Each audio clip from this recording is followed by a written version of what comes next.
পাবনা ঈশ্বরদী উপজেলা জমি জমা বিরোধের জের ধরে চাচাতো ভাইয়ের গুলিতে বীরু মোল্লা নামে এক ইউনিয়ন বিএনপি আহ্বায়ক হত্যার প্রধান আসামি 12/2025 জহুরুল মোল্লা খ্রিস্টাব্দ পুলিশের সকাল হাতে গ্রেপ্তার। আনুমানিক 9:40 মঙ্গলবার ঘটিকায় আপন সকালে চাচাতো ভাই কর্তৃক গুলিবিদ্ধ হয়ে ঈশ্বরদী থানাধীন লক্ষ্মীকুণ্ডা ইউনিয়নের কামালপুর গ্রামের লক্ষ্মীকুণ্ডা ইউনিয়ন বিএনপির আহ্বায়ক বীরু মোল্লা নিহত হন। বীরু মোল্লা হত্যার ঘটনায় জড়িত মূল হোতা তার আপন চাচাতো ভাই জহুরুল মোল্লাকে প্রধান আসামি করে ঈশ্বরদী থানায় একটি মামলা হয়, যা মামলা নম্বর 25 18/12/2025 ধারা 302/34 পেনাল কোড রুজু হয়। 22/12/2025 খ্রিস্টাব্দে সিপিসি 2 র্যাব 12 পাবনায়ের সহায়তায় উক্ত হত্যা মামলার প্রধান আসামি মোহাম্মদ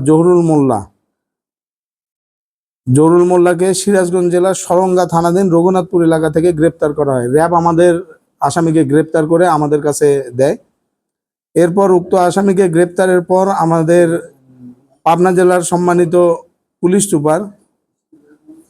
স্যারের সার্বিক দিক নির্দেশনায় ঈশ্বরদী সার্কেল অতিরিক্ত পুলিশ সুপার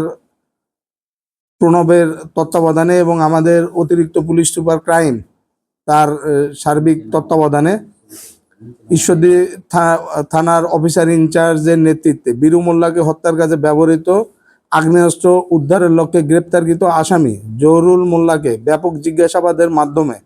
তার দেয়া তথ্য মতে ঈশ্বরদী থানাধীন লক্ষ্মীকুণ্ডা ইউনিয়নের শাহপাড়া মৌজাস্থ তার নিজস্ব 3 নং ইটভাটার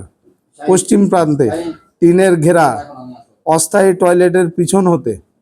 গত 22/12/2025 রাত্রি 21:30 ঘটিকায়, মানে রাত 9:30 ঘটিকায় আসামি জহুরুল মোল্লার দেখানো শনাক্ত এবং আসামির নিজ হাতে মাটির নিচ হতে বাইর করে দেওয়া মতে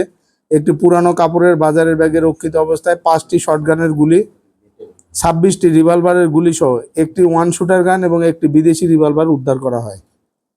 উদ্ধারকৃত আলামতের বিবরণ আমাদের প্রেস ব্রিফিংয়ে দেওয়া আছে, আপনাদের দেওয়া হবে। আমাদের